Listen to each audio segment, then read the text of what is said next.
first off, Arizona State is a top 25 team. All right, they've played phenomenally to start the year.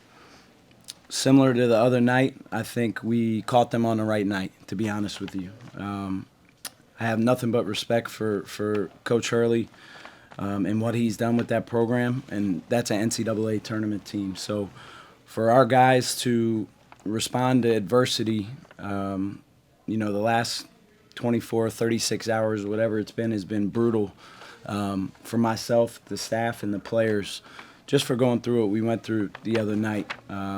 And for us to respond that way tonight against a top 25 team, could not be more proud of our group from top to bottom. And sometimes you have to go through some adversity to see true character.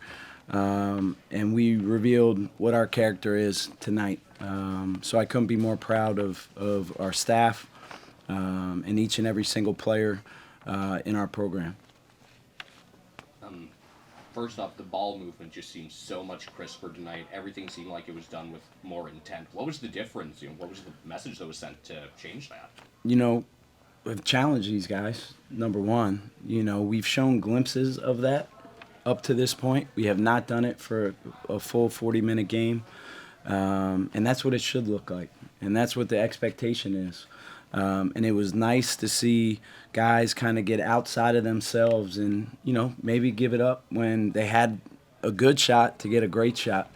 And that's fun basketball to coach. That's fun basketball to play when the ball is moving side to side. And to be honest, I was worried that Arizona State's length, their athleticism, if you look at their defensive numbers up to this point, they've been one of the best defensive teams in the country. So for our guys to come out and execute the way that they did and play the way that they did, I think that's a big building block for our team, going forward. So we played the game the right way. We had some turnovers late, but, we played the whole first half with 2 turnovers. And we talk about one to have 16% turnover rate. Our turnover rate at halftime was 6. So it's great ammunition for me as a coach to be able to say, hey, when you do it like this, this is the results. But it was nice to see and nice for Khalil, Isaiah, to see some shots go in. But it was collective and it translated across the board. It was a totally different version of Saba tonight. Was it just pumping him full of confidence? What was it? Because he looked like a totally new person. Yeah, I think everybody kind of took it personal, the other day that just with what our approach was. It doesn't mean you're always going to play well, but when you approach each and every possession and each and every opportunity the way that we did tonight, generally speaking, good things are going to happen. And Saba, while he only had 3 points, 3 defensive rebounds, but he provided some rim protection and was big in the paint, and we need that going forward. He's gotten a lot better with his ball screen coverage, and we're going to keep pushing him. He needs more game minutes. He didn't play a lot of minutes at Georgia Tech, so every minute he gets to play is valuable, and it can really speed up his progress. Another guy who seemed, even if his stats weren't staggering tonight, just played with a new energy about him was Julian. Mm-hmm. What was different with him? I think, I tried to take some of the pressure off him by bringing him off the bench the last couple games, and I think finally just kind of listened a little bit in terms of letting his defense, letting kind of the 50-50 plays, the plays that can kind of get you going as a player to kind of get lost in that side of the ball, and then just settle down a little bit from an offensive standpoint. He's a starter. He's a good player.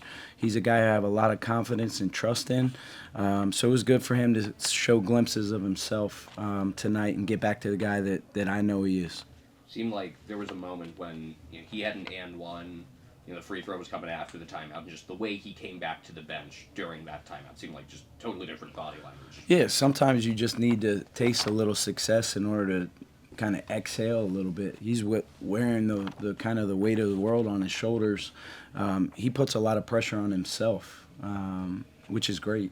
But to see him just have that early and one, and I think he had a steal defensively, made a really good play defensively to get us a possession.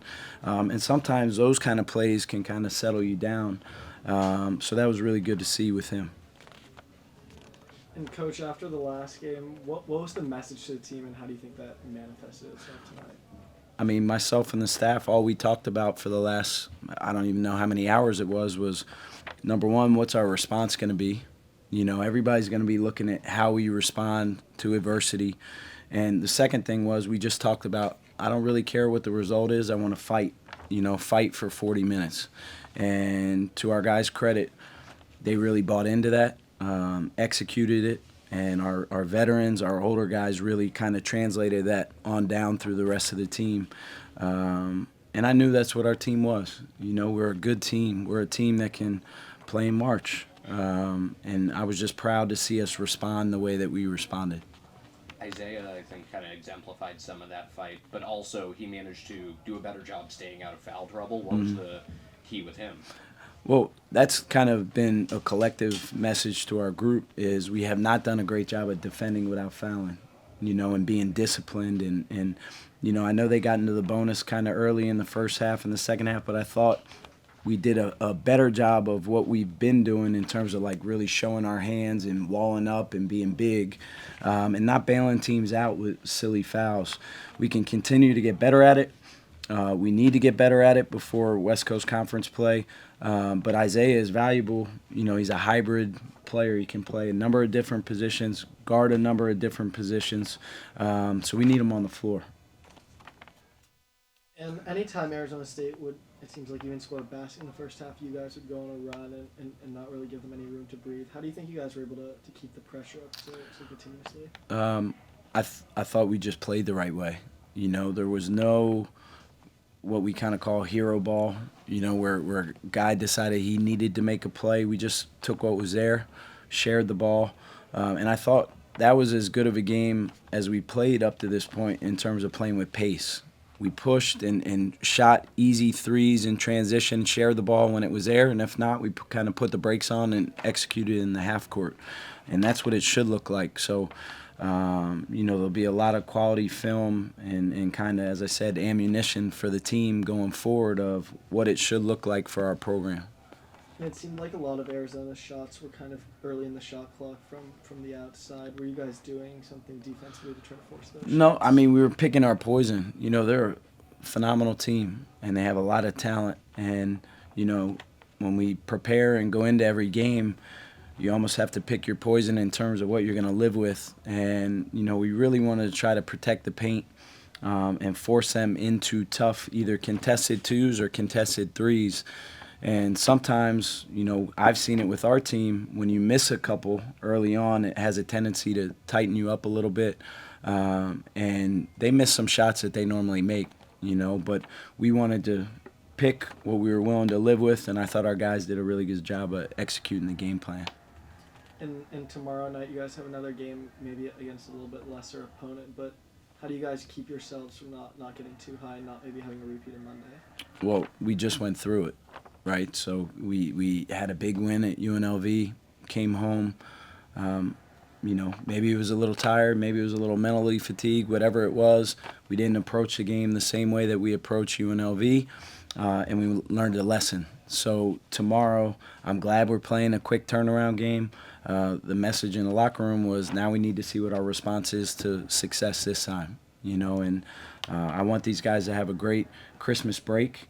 We need to make sure we go into the Christmas break with some momentum, so when WCC play starts, we're ready to go. Was there any message at halftime kind of referring to, say, for example, the St. Mary's game last year where the huge lead fell away? I was thinking that. Yeah, for sure. In my own head, we talked as a staff about it at halftime, and definitely challenged the guys at the half in terms of not playing the scoreboard. Also, I thought in the St. Mary's game last year, we got a little tentative, and I wanted the guys to continue to play free, and I think we started the half on a 7-0 or a 9-0 run, whatever it was. So I think that kind of relaxed us a little bit. But it was good to see the guys come out of halftime and still continue to kind of push the pace and extend the lead, because I was, from a coaching standpoint, I was worried about that. All set. Thanks, Coach. Thank you.